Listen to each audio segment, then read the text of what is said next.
þótt að sé erfitt þá getum við farið út og við sáum ekki við myndum taka upp evru eða slysast til að taka upp evru slysast til að taka upp evru ég þekki ekki alveg hvernig það er ég er ekki lögfræðingur eða sérfræðingur í þeim málum sko en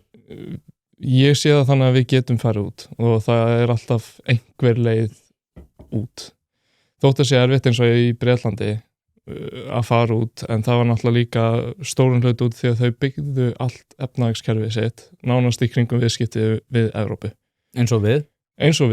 og eins og við erum nú þegar þannig við, þú veist þá myndi það vera alveg jafn erfitt fyrir okkur að ganga út já og jafnvel erfiðar út af því að við erum svo lítil það er alveg rétt sko en þetta er bara einhver made-up heimur sem að ég get varla ímynda með sko já en þegar við erum að tala svona mismunandi veruleika út af því að við erum að taka hérna með af því hvernig staðan er í dag og þá til þess að taka sem bestu ákvörðun stöðuna í dag þá þarf maður að horfa á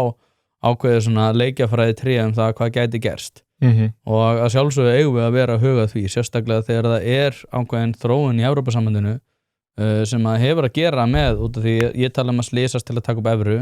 og þessar 2 bækur sem að ég var að ræða áðan sem heitir Crisis Cycle og hérna Euro Tragedy hefur svona sannfært með enn fremur það að það sé af hverju ertu svona sættu við evruna?